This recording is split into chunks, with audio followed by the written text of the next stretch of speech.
नमस्कार दोस्तों, मैं हूं रोशन और आप देख रहे हैं रोशन जी के एकेडमी के ऑफिशियल यूट्यूब चैनल। दोस्तों यहां पर आपको बहुत सारे क्लासेस मिलने वाली है, तो इस चैनल को सब्सक्राइब करके बेल आइकन को प्रेस रखिए। और हम डिस्कस कर रहे हैं इंडियन पॉलिटी के 2000 अति महत्वपूर्ण प्रश्न, जिसका ये लेक्चर नंबर 5 है। इससे पहले एक लेक्चर देखना है तो प्लेलिस्ट में जाइए, आपको सारे लेक्चर मिल जाएगी, देखिएगा। और पीडीएफ आपको हमारे टेलीग्राम चैनल पर मिल जाएगा, इसका भी लिंक आपको नीचे डिस्क्रिप्शन में है, इसको ज्वाइन कर लीजिएगा। तो दोस्तों आपको 2000 इंपॉर्टेंट क्वेश्चन का सीरीज कैसा लग रहा है कमेंट सेक्शन में बता सकते हैं। फिलहाल हम क्वेश्चन नंबर 81 जो है यहाँ पर डिस्कस कर रहे हैं कि भारतीय संविधान के किस अनुच्छेद में उल्लिखित है कि राष्ट्रपति एंग्लो इंडियन समुदाय के 2 सदस्यों को लोकसभा में नाम निर्देशित कर सकते हैं यदि समुदाय का प्रतिनिधित्व पर्याप्त न हो। तो देखिए, सबसे पहले आपको पता होना चाहिए कि एंग्लो इंडियन है कौन। तो देखिए, भारत पे पहले अंग्रेज़ों का हुकूमत चलता था, तो अंग्रेज चले गए, लेकिन कुछ जो है महिलाएं अंग्रेज से शादी कर लिए, कुछ जो है भारतीय पुरुष अंग्रेज महिलाओं से शादी कर लिए। तो इस तरह से एंग्लो इंडियन समुदाय बन गया, तो उनका भी प्रतिनिधित्व होना चाहिए लोकसभा में। तो उसके लिए जो है कुछ यहाँ पर 2 सीटें जो है लोकसभा में जो है सुरक्षित की गई थी, लेकिन अब जो है फिलहाल इसको हटा दिया गया है। हटा कब दिया गया? तो 2019 में ध्यान रखिएगा 126वें नंबर का बिल लाया गया और संविधान में 104वां संविधान संशोधन किया गया। तो 104th कॉन्स्टिट्यूशनल अमेंडमेंट किया गया, जिसके तहत क्या किया गया, तो SC/ST के रिजर्वेशन को, जो लोकसभा में SC/ST के रिजर्वेशन है, उसको भी 10 साल तक के लिए बढ़ा दिया गया है। और साथ ही साथ एंग्लो इंडियन का जो यहाँ पर प्रतिनिधित्व होता था उसको जो है ख़त्म कर दिया गया है। तो ये अब बहुत ही इंपॉर्टेंट है, ध्यान रखिएगा। लेकिन अनुच्छेद कहाँ पर उल्लेख था, ये जो आपको राष्ट्रपति एंग्लो इंडियन समुदाय के 2 सदस्यों को लोकसभा में नाम निर्देशित करते हैं, तो अनुच्छेद 331 में था। तो 331 में ऐसा उल्लेख किया गया था, ये ध्यान रखिएगा। प्रश्न संख्या 82 है कि यहाँ पर देखिए, भारतीय संविधान के किस अनुच्छेद के अनुसार देश के नागरिकों को प्राण एवं दैहिक स्वतंत्रता के संरक्षण का अधिकार है। तो देखिए, right to life and personal liberty जो यहाँ पर है, प्राण एवं दैहिक स्वतंत्रता के अनुच्छेद 21 के अंतर्गत है। तो अनुच्छेद 121 के तहत है, जो कि एक मौलिक कर्तव्य के अंतर्गत आता है। मौलिक कर्तव्य आपको पता होना चाहिए कि अनुच्छेद 12 से लेकर 35 तक है और संविधान के भाग 3 में है। तो अनुच्छेद 21 के तहत और 21E में जो है शिक्षा का अधिकार है। 21A में आपको शिक्षा का अधिकार है, जबकि 21 अनुच्छेद है नागरिकों को प्राण एवं दैहिक स्वतंत्रता के संरक्षण का अधिकार प्राप्त है। और देखिए, अनुच्छेद 17 है अस्पृश्यता का अंत।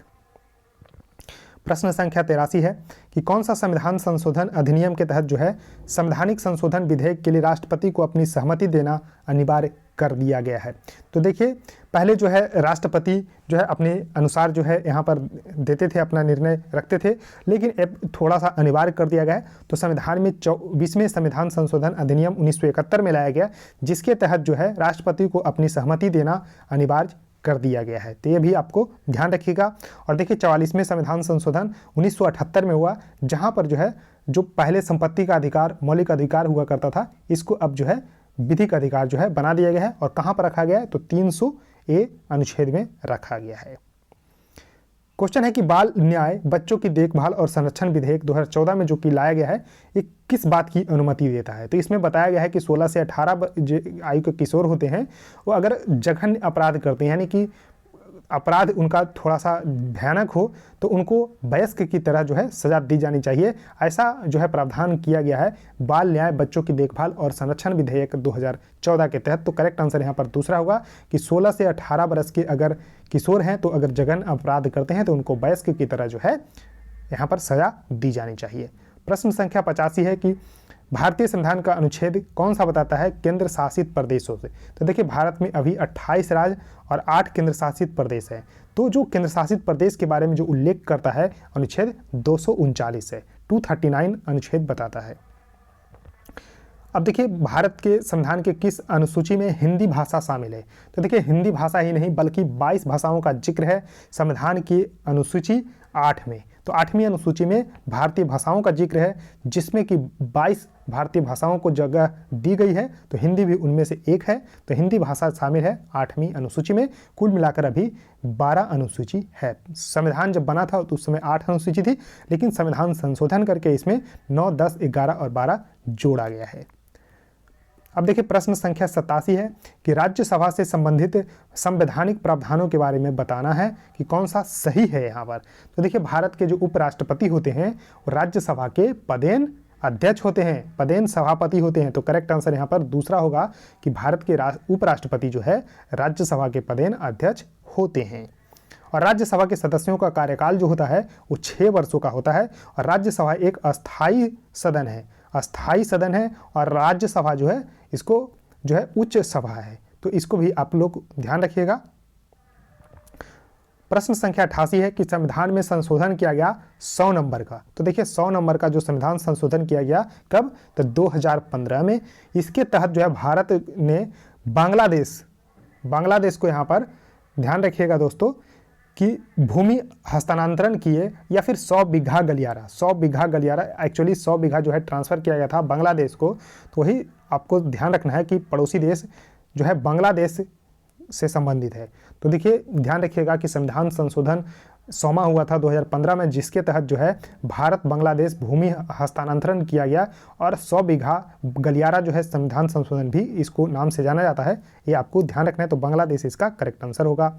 प्रश्न संख्या 89 है कि भारत के संविधान की प्रस्तावना में कौन सा शब्द सम्मिलित नहीं है। तो प्रस्तावना जब पढ़ेंगे तो उसमें फ्रेटर्निटी यानी कि बंधुता भी है, सोवरेन रिपब्लिक भी है और जस्टिस भी प्रोवाइड करता है, 3 तरह का। तो यहाँ पर कैपिटलिस्ट यानी कि पूंजीवादी का कोई भी जिक्र नहीं है, तो पूंजीवादी इसका करेक्ट आंसर होगा।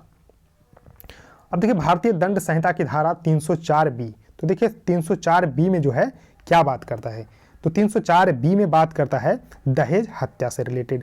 तो इसको आपको ध्यान रखना है कि 304B में दहेज हत्या। अब देखिए 304 धारा में क्या बताता है, तो देखिए इंडियन पीनल कोड, जिसको हिंदी में बोलते हैं भारतीय दंड संहिता, इसके धारा 304 में क्या है कि गैर इरादतन हत्या अर्थात ऐसा कोई कार्य जो मृत्यु का कारण हो और जिसे मृत्यु देने के इरादे से किया गया हो, तो वहाँ पर आपको आईपीसी के धारा 304 के तहत जो है आपको सजा मिलेगी, जो कि आजीवन कारावास या फिर 10 वर्ष या साथ में आर्थिक दंड की बात कही गई है, जो कि एक गैर जमानती संज्ञेय अपराध की श्रेणी में आता है। तो ध्यान रखिएगा कि 304 जो आईपीसी की धारा है, इसके तहत अगर गैर इरादतन हत्या अर्थात ऐसी कोई कार्य जो मृत्यु का कारण हो और जिसे मृत्यु देने के इरादे से किया गया है, तो उस तहत जो है दिया जाता है। देखिए भारतीय दंड संहिता की धारा 304A में क्या है कि जो व्यक्ति तेजी या लापरवाही से कोई भी काम करते हुए किसी व्यक्ति की मृत्यु कर दे तो उसे 2 साल तक की सजा या जुर्माना या सजा दोनों। तो देखिए यहाँ पर 304A में क्या है कि आप जानबूझकर नहीं किए हैं, बल्कि यहाँ पर लापरवाही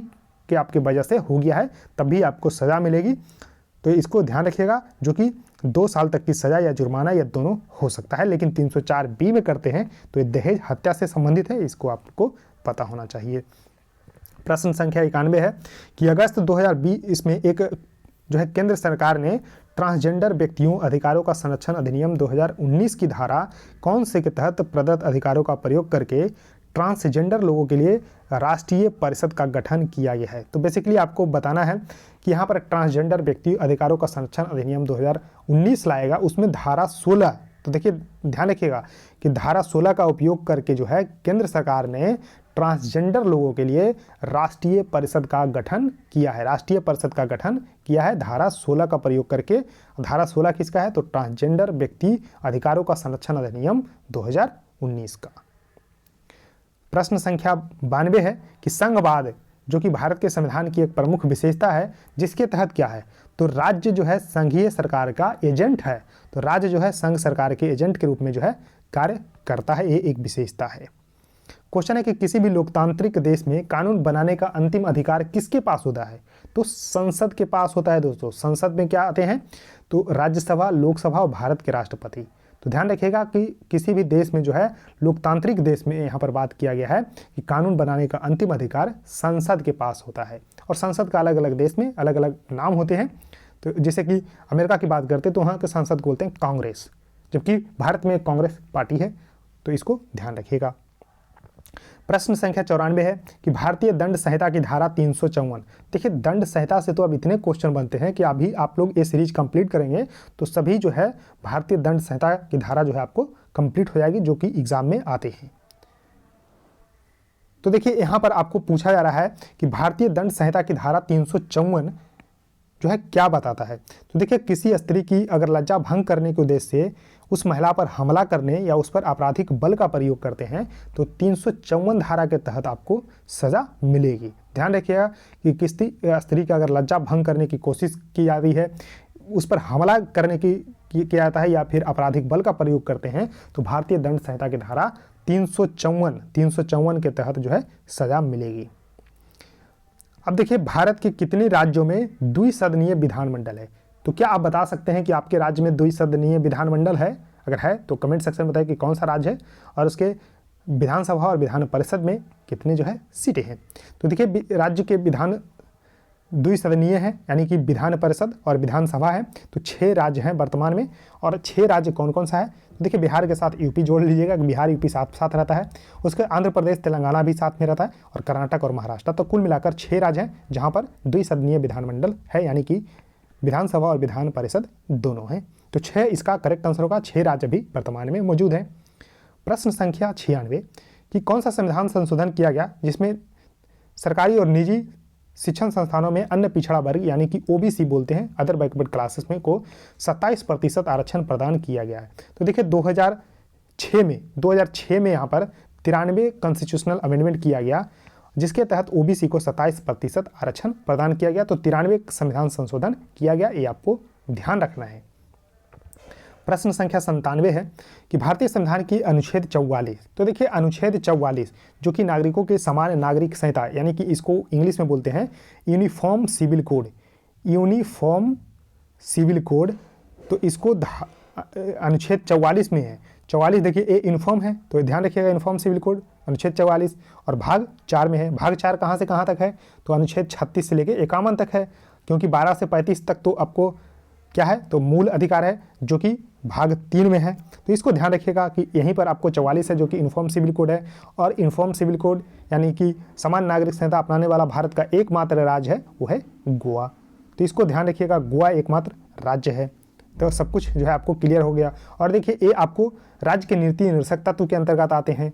तो ये सभी राज्य जो है बाध्यकारी नहीं है, इसलिए जो है गोवा ही एकमात्र राज्य है जो कि इसको अपनाए हैं।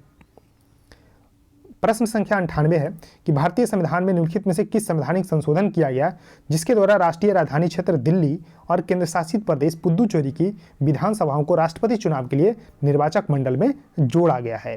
तो देखिए, कहने का मतलब है कि राष्ट्रपति का जब चुनाव होता है तो वहाँ पर जो है जो सिर्फ इलेक्टेड मेंबर होते हैं वही सिर्फ भाग लेते हैं यहाँ पर। तो यहाँ पर क्या है कि यहाँ पर आपको पता होना चाहिए कि दिल्ली और पुदुचेरी में क्या होता है? इलेक्शंस होता है। तो वहाँ जो है उसके प्रतिनिधि को भी राष्ट्रपति जो निर्वाचक मंडल है उसमें जो है भाग लेने के लिए जोड़ा गया। तो संविधान में 17वां जो है संविधान संशोधन किया गया, 70th संविधान संशोधन जो कि 1992 में किया गया, इसके तहत जो है जोड़ा गया। अब कहिएगा कि 69वां संविधान संशोधन यानी कि 69th कॉन्स्टिट्यूशनल अमेंडमेंट जब किया गया तो उसके तहत दिल्ली को राष्ट्रीय राजधानी क्षेत्र यानी कि एनसीआर जो आप कहते हैं, दिल्ली एनसीआर, तो 69th कॉन्स्टिट्यूशनल अमेंडमेंट 1991 में किया गया, जिसके तहत दिल्ली को राष्ट्रीय राजधानी क्षेत्र बना दिया गया।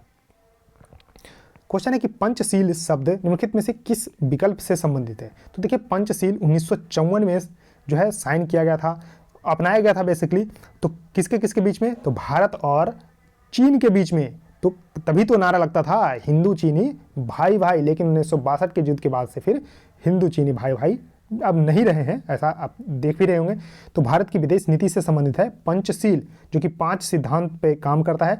और 5 सिद्धांत कौन कौन सा है? तो देखिए, पंचशील या शांतिपूर्ण सहअस्तित्व के 5 सिद्धांत जो कि पहली बार औपचारिक रूप से भारत और चीन के तिब्बत क्षेत्र के बीच व्यापार और शांति समझौते के लिए 28 अप्रैल 1954 को हस्ताक्षर किए गए थे। उस समय भारत के प्रधानमंत्री पंडित जवाहरलाल नेहरू जी थे और चीन के पहले प्रीमियर यानी कि प्रधानमंत्री चाउ एन लाई थे। तो ये भी ध्यान रखिएगा, कभी क्वेश्चन पूछे जाते हैं कि जो पंचशील समझौता हुआ था तो उस समय चीन के प्रीमियर कौन थे? तो चाउ एन लाई। और देखिए, इसमें 5 जो यहाँ पर पंचशील सिद्धांत था वो कौन कौन सा था? तो दूसरे देश के आंतरिक मामलों में हस्तक्षेप नहीं करना, जो कि चाइना लगातार इसका उल्लंघन करते आ रहा है। एक दूसरे पर आक्रमण न करना, जो कि चाइना कई बार कर चुका है। उसके शांतिपूर्ण सहअस्तित्व की नीति का पालन करना, तो चाइना लगभग जो है सभी सिद्धांतों का उल्लंघन करते आया है। उसका चौथा है परस्पर सहयोग एवं लाभ को बढ़ावा देना। क्या चाइना आपको लगता है कि दूसरे देशों को लाभ को बढ़ावा देगा? बिल्कुल नहीं।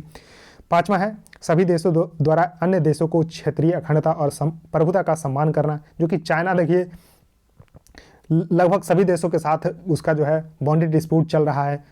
जो लैंड जिसके साथ नहीं लगता उसके साथ चाइना का डिस्प्यूट है। आप जाके देखिए साउथ चाइना सी में जिसका दूर दूर तक नाता नहीं होता, चाइना उसके साथ भी पंगा ले लेता है। तो ये चाइना का विस्तारवादी का नीति है।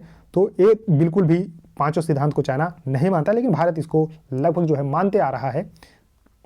और प्रश्न संख्या 100, संसद के सदनों द्वारा एकल या संयुक्त अधिवेशन में पारित होने के पश्चात प्रत्येक विधायक की राष्ट्रपति की सहमति के लिए उनके समक्ष प्रस्तुत किया जाता है। तो देखिए, कोई अगर विधेयक लाया जाता है तो बिल को एक्ट बनाने यानी कि अधिनियम बन जाएगा कब, जब लोकसभा और राज्यसभा यानी कि संसद के दोनों सदनों में पास हो जाएगा और राष्ट्रपति अपना सहमति जता देंगे, तब वो जो है अधिनियम बन जाएगा। तो देखिए, जब संसद के दोनों सदनों द्वारा एकल या संयुक्त अधिवेशन में, एकल अलग अलग कर दें या फिर दोनों एक जगह ज्वाइंट सिटिंग बुलाकर भी अगर दोनों का सहमति होता है, तब राष्ट्रपति अपना सहमति दे देंगे, तब जो है विधेयक बन जाएगा। तो यही राष्ट्रपति इसका करेक्ट आंसर हो जाएंगे।